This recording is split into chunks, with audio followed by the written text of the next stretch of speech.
This podcast is a member of the Voices of Wrestling Podcasting Network. Visit voicesofwrestling.com to hear the rest of our great podcasts, as well as show reviews, columns, opinions, and updates across the world of wrestling. Competition starting to get thick, it's the click, so I hope you watch your A-game. A-man, no rain from the track when we unite and spit. This is an A-game, better bring your A-game. Competition starting to get thick, it's the click, so I hope you watch your A-game. A-man, no rain from... Whoa, wait a minute. Hey now, it's the Mike and JD show, and I'm your host, Mike Gilbert. And right now, I am going solo on that ass, but it's still the same. We're talking pro wrestling, TNA, AEW. We'll get into some WWE topics. And then, of course, I I put Superman in the title as well, so we'll talk a little bit about that. Excuse me. So let's get to the elephant in the room. There's somebody here missing. It's a JD by God Oliva. Hold on, swig of water for JD. So here's what happened. So we were going to try to go at 9:30 Central Time. JD had a wrestling meet tonight, but he's like, I think I can make that work. They got out a little bit late, so we pushed it back, and then we pushed it back. And then on his way home, his wife called him and said that the power is out and the internet is down at his house. And I already have the link up. People are already in the chat. I saw you guys. And I'd already kind of like scheduled the time. So I was just like, well, I'm just going to go live anyway. So I'm just going solo for a little bit. JD, it looks like he's not going to be able to join us. I'm going to actually text the link to JD right now, just in case he wants to call and talk some shit for a couple minutes, but he's got some bigger fish to fry at the JD household. So what we're going to do is this is going to be episode 88. And then JD and I are very likely, almost guaranteed, we're going to record again on Sunday. Okay. And so that'll be episode 89. And then we'll try to do a little bit of extra stuff. We'll do some overtime stuff, but we'll have some more content come out on Sunday. And that'll be the weekly show for next week. And we'll take the rest of the week off for Christmas. However, even when we take the week off of our regular show, we're always on the Patreon, patreon.com/the Mike and JD show, cranking out content all throughout the week. I cranked out another good, I think almost 30-minute episode on Tuesday, or actually, Tuesday morning at like 4:30 a.m. talking some TNA topics. And I see some TNA fans in the chat, with exception to one of my Canadian brothers. There's a lot of TNA fans in the chat. So we're gonna talk some TNA stuff. Got a lot of topics to get to, and I do want to talk about Lee Fitting as well. I think that's an interesting topic. I think all three companies, all three major North American companies, if any of you guys say that Game Changer Wrestling isn't a major North American company, I want you guys to kick yourself out of the chat, okay? And I want you to give yourself a 1-star review, but still give us a 5-star. But I would say of the, not North American companies, okay? Because I think North American, as far as major, you still got to throw in AAA and CMLL. But of the three American-specific companies, TNA, WWE, and AEW, they got some drama going on. At least there's some controversy surrounding their companies. And we're going to get started with Lee Fitting first, because that news just broke earlier. I guess it would have been last night that it came out from The Athletic that ESPN exec Lee Fitting's history of offensive, lewd behavior finally caught up to him.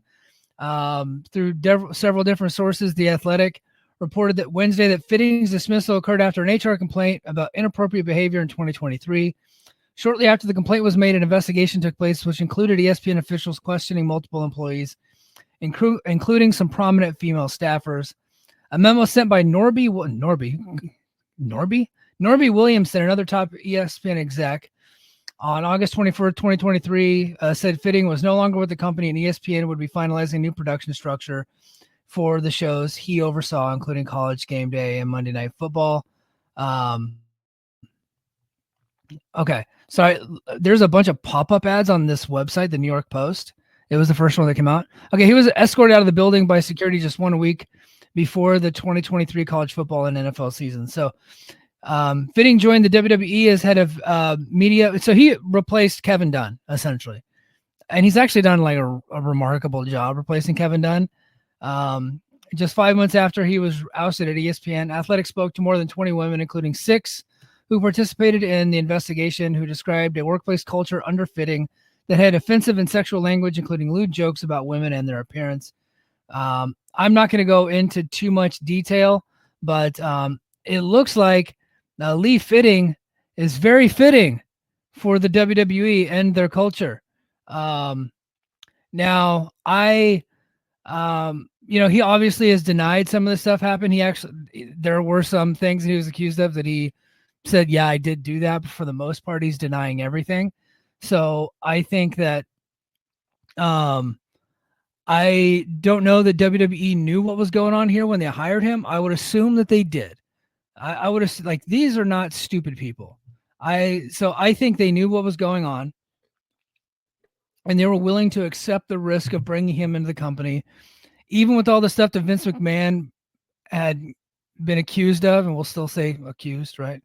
Even with all the controversy surrounding Vince McMahon, they probably said he's such a prominent figure in television production, specifically sports television production. We're willing to accept the risk to bring this guy on. Now, what he's being accused of, now don't take this the wrong way, it's really bad. But what he's being accused of is like child's play compared to what people have been getting accused of in pro wrestling for the last 40 to 50 years. And so they probably, like, while they don't, like, they're probably like, hey, look, we're going to bring you on, but we know about this stuff. You can't pull that shit over here because we got a lot of stuff going on. That might be the conversation that they had. And so they're willing to just accept the risk, and that's, their prerogative. Do I think anything's going to happen with this Lee Fitting situation? No, not anything. Not unless something new happened under TKO's watch. They're not going to do anything, or unless something comes out where he forced himself on somebody against their will, something like that. But lewd comments and lewd gestures and inappropriate talk in the workplace, they're probably not going to worry about that too much and be like, just don't do that here. Let's not have that stuff in our facility because of what we just went through with Vince McMahon. I think that kind of that talk was pretty commonplace for a long time in a lot of cultures, really, and a lot of workplaces, and some people never got it out of their system. One would hope that he got it out of his system.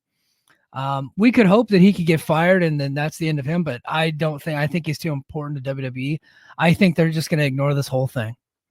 Unless it gets to be too big that they can't ignore, I think they'll just ignore it. They'll act like it never happened, and nobody in the media will actually ask them any questions on it. This whole thing's going to get swept under the rug. It's not going to be a big deal. That's a shame, but that is my read on the situation. That's what I'm thinking is going to happen. And the reason why I think that is for historical precedent.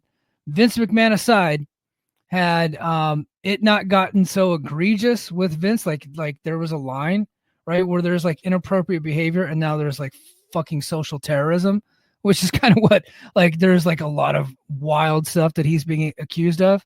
Like, there's levels to this, right? I think on the level of what he's being accused of, still really bad. I don't think that TKO is going to really do anything. I mean, look, Dana White slapped his wife on camera, right? It's like a video, and they didn't do anything to him. Lee Fitting isn't as important to TKO as Dana White, clearly, but he's still like a pretty important guy. He's really turned around the production of that company and is actually like, it's mostly, as far as like aesthetically pleasing, it's pretty enjoyable from that aspect. There's still a lot about WWE that I'm not a big fan of, but from that aspect, it's like, it's night and day from when Kevin Dunn had took over the company. So I don't really see anything happening. I don't think he's going anywhere. Chat, what do you think about Lee Fitting? Let me know. King of the North says, I'm glad Grant's team put out a statement immediately. Can't wait to see these criminals put away. I would love to see somebody get put away for this, pending, let's say they're guilty. I would love to see them get put away. I don't think that's happening. I think this is going to end up in a settlement. That's how this always ends up. Maybe that's me being pessimistic, but I think that's how this works. It's going to be a settlement. Io says, please be respectful to women. It's not respectful for women and men. Like you just can't, you have to be professional at work. You can't have these lewd conversations and stuff like that. You're not in the locker room anymore. You're in a professional environment. You got to be a pro, right? That's not how it works. Okay. The shit that you say in the locker room, you can't say at work. You just can't. All right. Io says, let's be honest, Dana White is kind of hard to replace or fill in for. Yeah, he would be pretty difficult to replace, but I think he is replaceable. Promoters have been getting hired and fired forever. Like we all thought that Vince McMahon wasn't replaceable, and the company got better after he left. Right? Everybody is replaceable at your job. Okay. Everybody in this chat is completely replaceable. I am completely replaceable. In fact, they're actively trying to do that now since I submitted my retirement. And so it's like, I was like, man, I thought it was important. It's like, no, they already have like the next in line ready to go. That's the cycle of life. That's just business. That's how it works. There's nothing we can do about it. But I am pretty sure that that he is replaceable. King of the North says Nick Khan was revealed as corporate officer number 1, and he's still negotiating sponsorship deals. So I'd have to go back and read what that meant, the corporate sponsor, the corporate officer. But I don't think he was being accused of doing anything to her specifically. I think he was being accused of knowing that they were together. So I don't think he was ever being accused of knowing the extent of that relationship. So we have to, if we're going to say those things, we have to be accurate in what we're saying and what he's being accused of. Being corporate officer number 1 is a statement that we're making, but we have to put context behind the statement, especially in a public forum, if we're going to be responsible here.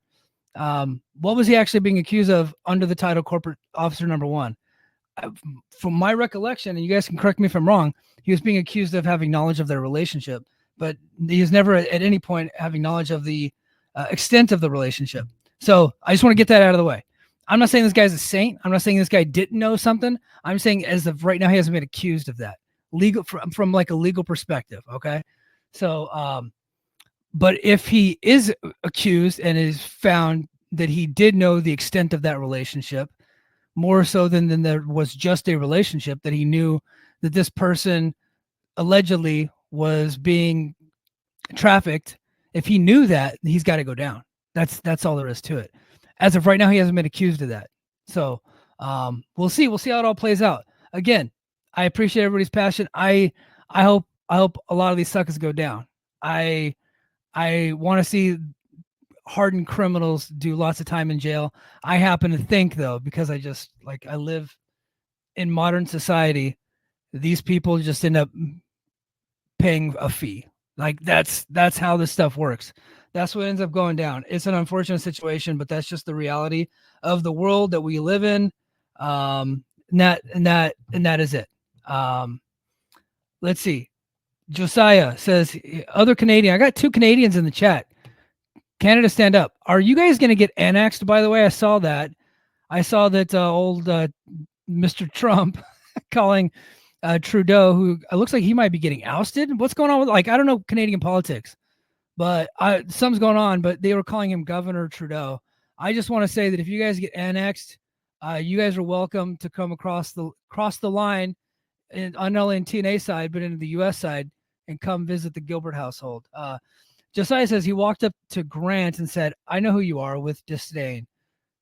Yes. Yeah. I mean, but he's just acknowledged that, yeah, I know who you are. Doesn't mean he knew exactly what the extent of the relationship was. But again, I'm not making an excuse for the guy. Like, I'm just saying, like, what's public is public, and that's all that we know right now. So we can't say one way or the other definitively whether or not this dude knew something. But I believe, my opinion is that they knew about Lee Fitting before they brought him in. He doctored the Emmy stuff to get ESPN on Emmy. And by the way, I think I don't really have a problem with that. It's like the guy was just trying to get an Emmy, so I think he just doctored like some information on there just to try to get them nominated and win an Emmy. Because I think they did meet this certain criteria. I'm not sure what the criteria was. Which I think that's kind of like, oh, whatever. I don't really find that to be a big deal. So for him to get fired over that seemed kind of bogus. But it looks like he got fired over being a pig, right? An absolute pig at work. and we'll see what comes up of it. King of the North says we're actually being blown to smithereens very soon. Well, guys, if you guys have been following the Witching Hour, and I have not done an episode on drones yet, we'll see if I get time over the holiday break. But I think the drones are coming in to take over. We're prepping for an alien invasion. And if I were the drones, I would go for Canada first, to be honest with you. Trudeau's not going anywhere until at least we have our okay. Now we're getting into too much politics. I was just making a joke about Canadians because I like to pick on you guys.